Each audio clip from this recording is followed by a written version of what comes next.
Assalamualaikum warahmatullahi wabarakatuh. Salam sejahtera buat kita semua. Sebelumnya perkenalkan nama saya Cantika. Di sini saya akan menjelaskan tentang strategi utama dalam pembangunan berkelanjutan di wilayah perkotaan. Jadi, ada beberapa strategi utama yang penting dan yang wajib kita ketahui, yaitu yang pertama ada pengembangan tata ruang yang efisien, di mana tata ruang yang efisien dapat mengurangi dampak negatif terhadap lingkungan, seperti perusahaan ekosistem alami dan gradasi lahan, dan serta bisa juga mengangkat kualitas hidup masyarakat.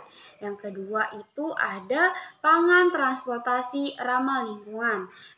Transportasi itu salah satu sumber emisi karbon terbesar di kota-kota. Jadi pembangunan sistem transportasi itu dapat dijangkau seperti jaringan transportasi publik yang efisien, jalur sepeda, dan fasilitas pejalan kaki, sehingga membuat mereka nyaman dan juga dapat mengurangi polusi udara seperti kemacetan lalu lintas. Upaya ini juga bisa dilakukan, juga dapat menghemat energi dan mendukung pola hidup sehat. Yang ketiga ada pengelolaan energi yang berkelanjutan. Jadi, yang dimaksud dengan energi yang berkelanjutan itu seperti penggunaan energi yang terbaru, kayak tenaga surya, angin, biomasa yang dipakai di perkotaan. Oke, selanjutnya ada materi dan metode. Jadi, metode penting untuk kegunaan utama. Yang pertama, ada paduan untuk kebijakan di wilayah perkotaan. Apa itu yang dimaksud dengan kebijakan di wilayah perkotaan? Jadi, suatu tindakan yang akan diadopsi dan dilakukan oleh pemerintah, bisnis, atau organisasi lainnya yang berupaya untuk meningkatkan atau mengembangkan kota melalui perencanaan itu juga penggunaan lahan, pengelolaan sumber daya air, penggunaan pusat kota, kepolisian, dan peradilan pidana. Yang kedua ada mengatasi tantangan urbanisasi. Yang dimaksud dengan mengatasi tantangan urbanisasi itu adalah mengurangi arus perpindahan penduduk yang dari desa ke kota. Baik, yang ketiga ada mendukung pencapaian tujuan pembangunan. Yang keempat ada referensi bagi akademis dan peneliti. Yang kelima meningkatkan kesadaran masyarakat.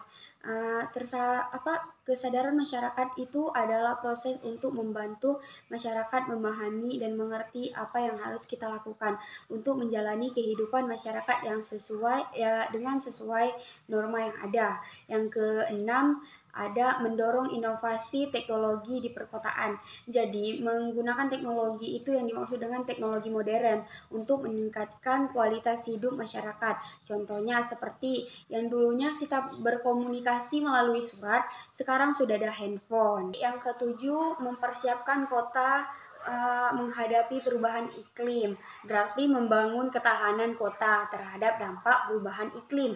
Contohnya, membangun tanggul untuk melindungi masyarakat dari banjir, terus menanam pohon-pohon untuk menghindari longsor dan polusi. Jadi dapat kita simpulkan bersama kejadian mengenai strategi perencanaan pembangunan berkelanjutan di wilayah perkotaan menunjukkan bahwa pembangunan berkelanjutan di wilayah perkotaan ini merupakan kunci dalam mengatasi tantangan urbanisasi yang tepat.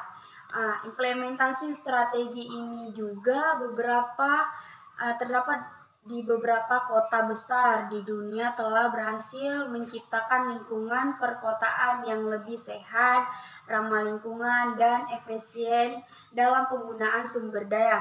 Namun di Indonesia, penerapan strategi ini masih menghadapi berbagai tantangan seperti keterbatasan infrastruktur, anggaran, serta keterbatasan kesadaran dan partisipasi masyarakat. Dengan komitmen yang kuat, Seharusnya dengan komitmen yang kuat dan penerapan kebijakan yang tepat, pengembangan perkotaan di Indonesia dapat dirancang untuk lebih baik, berkelanjutan, dan ini akan memberikan dampak positif bagi peningkatan kualitas hidup masyarakat di Indonesia. Baiklah, mungkin hanya ini yang bisa saya jelasin. Terima kasih sudah menyaksikan video ini. Semua kebenaran datangnya dari Allah Subhanahu wa Ta'ala, semua kehilafan dan kesalahan datangnya dari diri saya sendiri. Saya pamit undur diri. Terima kasih. Saya tutup dengan doa wabillahi taufik wal hidayah.